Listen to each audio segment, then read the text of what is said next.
मार्क्सवाद मार्क्सवाद आधुनिक राजनीतिक चिंतन के परिप्रेक्ष्य में एक ऐसे समय में सामने आता है जब यूरोपियन बुद्धिजीवी वर्ग धीरे धीरे समाजवाद के प्रति सेंसिटिव हो रहा था, उसको एक्सेप्ट कर रहा था। समाजवाद के आंदोलन को शुरू करने में इंग्लिश विद्वान रॉबर्ट ओवन का बड़ा योगदान था। उन्होंने अपने जीवन की शैली से अपने लेखों में समाजवाद को प्रचलित किया, बल्कि ये टर्म भी दी। उसके बाद चार्ल्स फुरियर, सेंट साइमन और इस तरह के बहुत से लोग समाजवाद के एथिक्स से और क्रिश्चियनिटी को कलेक्टिव करके आगे बढ़े। पर इसमें एक फ़र्क ये था कि ये समाजवाद के लिए राज्य पर ज़्यादा निर्भर रहने के बजाय स्वयं के एफर्ट पर, सहकारिता पर, कोऑपरेटिव आंदोलन पर, ऐसी फैक्ट्रियां बना करके कि जहां वर्कर को पार्टिसिपेशन बढ़े, वर्कर की स्थिति अच्छी हो, उस पर फोकस कर रहे थे। तो ये एक लेस स्टेट सेंट्रिक और इंडिविजुअल सेंट्रिक इनिशिएटिव्स थे। पर मार्क्स ऐसे परिप्रेक्ष्य में एक ऐसे विचारक के रूप में सामने आता है जो कि कम्युनिज्म की विचारधारा पेश करता है, समाजवाद से साम्यवाद, और वो उस लक्ष्य की प्राप्ति के लिए साधनों से हिचकता नहीं है। साध्य और साधन कि साधन को प्राप्त करने के लिए, साध्य को प्राप्त करने जो साधन हो वो नैतिक हो, इस पे मार्क्स नहीं पड़ते। उनका मानना है लक्ष्य की प्राप्ति महत्वपूर्ण है, ना कि लक्ष्य को प्राप्त करने के मेथड। यहां वो समाजवादियों से अलग हो जाते हैं। बाकी लक्ष्य दोनों का सेम है कि उत्पादन जो है समाज की भलाई के लिए हो, ना कि कुछ पूंजीपतियों की इच्छा से हो और उनके लाभ के लिए हो। समाज के पूरे लाभ के लिए उत्पादन होना चाहिए, जो कि समाजवाद की परिकल्पना है। तो ऐसे में कार्ल मार्क्स जो फिलॉसफी पेश करते हैं, बेसिकली वो जर्मन फिलॉसफी, क्योंकि जर्मन कार्ल मार्क्स मूलतः थे, और उन पर उनके समय के स्टालबार्ट हीगल का बहुत प्रभाव है। हालांकि वो हीगल की विचारधारा को उल्टा करके देखते हैं, उसके डायलैक्टिक्स को, पर फिर भी वो हीगल से मुक्त नहीं हो पाते। और जो फ्रांस में उन्होंने, जब उनको जर्मनी से निकाला मिला, तो फ्रांस में जो उन्होंने समय बिताया, वहाँ लुइस ब्लांक, प्रोधो और इस तरह के लोगों से उनको रेडिकल फ्रेंच पॉलिटिक्स की शिक्षा मिली, जो क्रांति के लिए प्रेरित करती। तो पॉलिटिकल एस्पेक्ट, उनका पॉलिटिकल एक्टिविटी की डेफिनेशन फ्रांस से आती है। और वहाँ से बेल्जियम जा करके वो अपना, जब उनको वहाँ से भी निकाला मिलता है, तो वो कम्युनिस्ट मैनिफेस्टो पेश करते हैं। और एंजलस उनके मित्र के माध्यम से जब वो इंग्लैंड पहुँचते हैं, तो वहाँ से उन्हें इंग्लैंड का जो पूंजीवाद उफान पर चल रहा था, इंग्लैंड इकोनॉमी में जो ट्रांसफॉर्मेशन मॉडर्न कैपिटलिज्म का आ रहा था, उसको स्टडी करने का मौका मिलता है ब्रिटिश म्यूजियम में बैठ करके। तो बेसिकली कार्ल मार्क्स की फिलॉसफी का पूरा मार्क्सवाद जर्मन फिलॉसफी, हीगल का डायलैक्टिक्स, फ्रेंच पॉलिटिक्स और इंग्लिश इकोनॉमिक्स के मिश्रण का मेल है। और इंग्लिश इकोनॉमिक्स में वो इंग्लैंड की ट्रांसफॉर्मेशन को देखते हैं और लॉक से उठाते हैं वो वैल्यू का कॉन्सेप्ट कि जब लेबर लगती है तो कोई चीज़ वैल्यूएबल हो जाती है, और उसी को वो आगे लेकर के बढ़ाते जाते हैं। और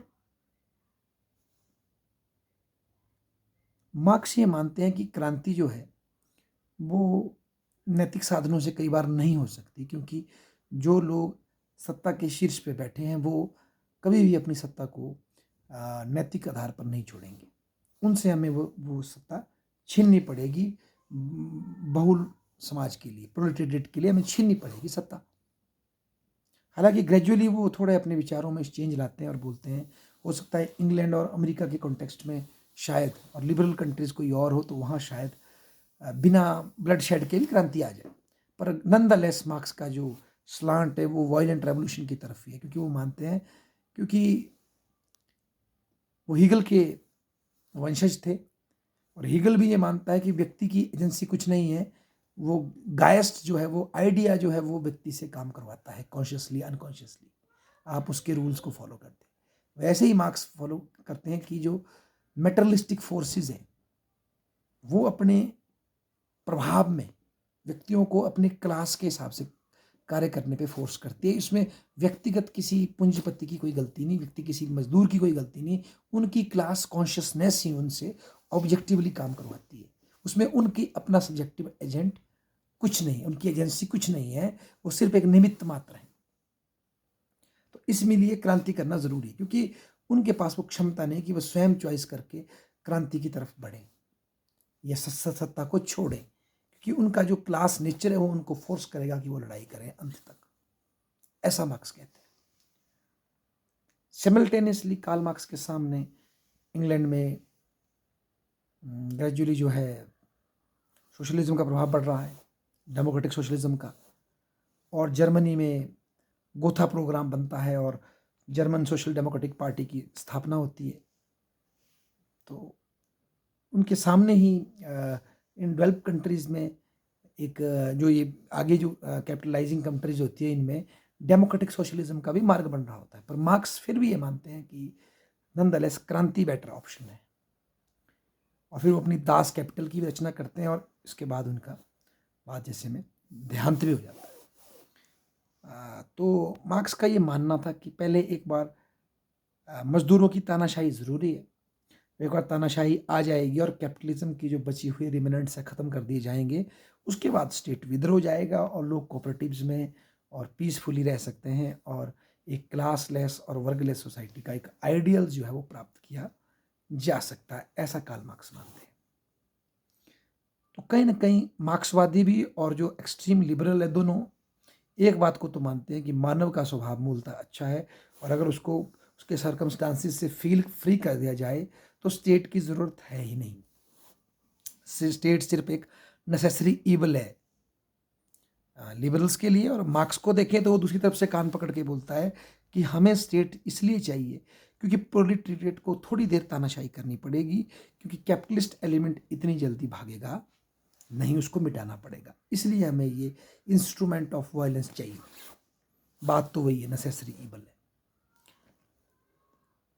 तो ये मार्क्स की एक ब्रॉडर फिलॉसफी है जो कार्ल मार्क्स दुनिया को देते हैं। पर मजे की बात है कि कार्ल मार्क्स ब्रिटेन की इकोनॉमी को तो स्टडी करते हैं, पर कार्ल मार्क्स समहाउ ब्रिटेन के पॉलिटिकल इंस्टीट्यूशंस को स्टडी नहीं कर पाते, ब्रिटेन के पॉलिटिकल एथोस को स्टडी नहीं कर पाते।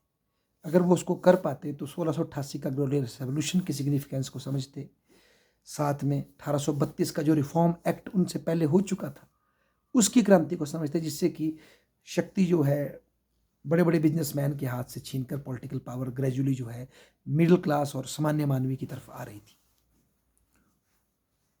और वो ग्रेजुअली उसने इंग्लैंड में पीसफुल डेमोक्रेटिक ट्रांजिशन का मार्ग प्रशस्त किया, जो कि मार्क्स के मरने के बाद 1945 में लेबर गवर्नमेंट जब फर्स्ट बनती है उसमें कल्मिनेट होता है और इंग्लैंड में डिओ फैक्टो कल्याणकारी राज्य की स्थापना होती है। हालांकि ये बात मार्क्स देख ना सका। साथ में मार्क्स अमेरिकन सिचुएशन को प्रॉपर रीड ना कर पाए, क्योंकि मार्क्स का पे जो हीगल की जो छाया है, हालांकि उसने उसको उल्टा कर दिया, आइडिया के बजाय मटेरियल फोर्सेस को सुप्रीम कर दिया। वर्ल्ड स्पिरिट की रिफ्लेक्शन के बजाय उसने क्लास स्ट्रगल को नेशन के रूप में रिफ्लेक्शन के बजाय उस आइडिया के उसको क्लास में रिफ्लेक्ट कर दिया। पर कहीं ना कहीं जो हीगल की जो डिटर्मिनिस्टिक जो सोच थी कि ये होने वाला है और इसके पीछे लॉज हैं, रूल्स हैं, प्रकृति के नियम हैं, वो सोच मार्क्स में थी। इसीलिए वो अपनी फिलॉसफी में भविष्यवेता के रूप में सामने आए, लॉ गिवर के रूप में सामने आए, जिसमें ह्यूमन एक निमित्त मात्र है, उसकी कोई एजेंसी नहीं है, क्योंकि ग्रेजुअली बाद में तानाशाही का इनडायरेक्टली मार्ग प्रशस्त करती है। हालांकि व्यक्तिगत जीवन स्तर पर कार्ल मार्क्स कभी भी किसी को गुलाम बनाना नहीं चाहते थे, पर उनकी जो फिलॉसफी का स्टाइल था हेगल की तरह ही, वो तानाशाही को जन्म दे देता है।